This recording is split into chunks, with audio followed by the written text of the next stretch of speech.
They turned a hobby into an efficient way to sanitize surfaces against viruses with drones.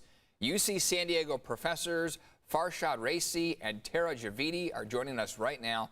Thank you both for being here. We sure appreciate your time here this morning. So who came up with this wonderful idea? And tell us about this drone and what it can do. You go ahead, Sarah.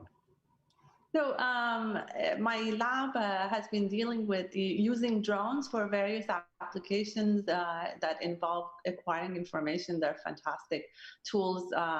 Undergraduates love to learn a lot of basic engineering concepts on them. So my lab has been using drones for quite a while, and I heard about the possibility of using UVC lights for disinfection. Meanwhile, I heard Farshad had a similar idea, so I let him talk about how he was thinking about it. And then through a mutual contact, we heard of each other and sort of started talking about each other's ideas and started talking to each other. We knew each other from before.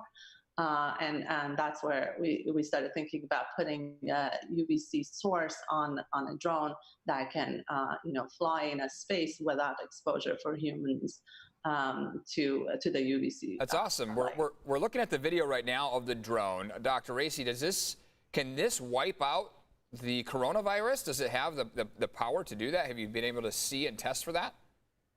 We don't know yet. We are in the very preliminary testing, and we would love to have that answer. So that would come from a little bit more in-depth testing of some EPA designated labs that they can have these basically dangerous viruses, including the common coronaviruses, to test that and to answer the question. That's the main question at the end, if how much of irradiance, exposure time, and flight time we would need to have on an average sortie of flight to basically achieve that goal.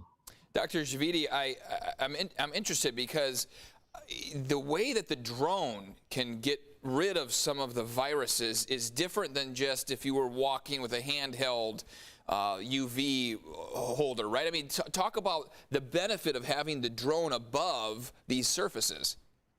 So I want to be cautious. We don't know the benefits. We are as engineering, researchers. We imagine the benefits, and we then set experiments to actually test them. So we are at that stage of trying to imagine all the benefits, and then we need to, as Farshad was pointing out, we need serious testing and sort of escalation of the research to know whether our imagined benefits are there. But one of the things that we, after talking actually to various people, we noticed is that we, at the beginning, we were worried about it because the drones, when they fly, they have a lot of air movement around them. And I was worried that will interfere with maybe people's work or, in a particular space. Maybe it's, if you flying the drone over space, it's quite possible that if you have a piece of paper, it will fly it away. So we were worried about that, but then we realized that actually could be a potential benefit because it can actually move the dust. The penetration of UVC, the depth of the penetration affects the germicidal effects. So the fact that it will move the dust could potentially help us quite a bit. Again, it's also different from handheld device because you won't be exposed. No humans will be even accidentally exposed if you put a drone in a different room, close the door, and remotely fly it. And that's the thing that's important for us to keep in mind here. When this thing's up flying around and it does have the potential to have the light shining down and hopefully killing viruses. I know it's in the beginning stages, but that's the idea, is no one is around while this is flying around and doing its job, right? Yes, that's exactly the benefit of the drone, because you can operate it remotely. You can even turn the switch for the UVC source light remotely. So the exposure for humans is minimized, both to the germs in the space, but also to the UVC effect. It's an incredible idea. Look, I know it's got a ways to go here, but I think it's an awesome idea, and I hope it takes off because this could change a lot of things here. So, doctors, really appreciate both your time here this morning and wish you the best of luck going forward. Keep us posted on the progress of this, okay? And where can we learn more? Thanks for having us.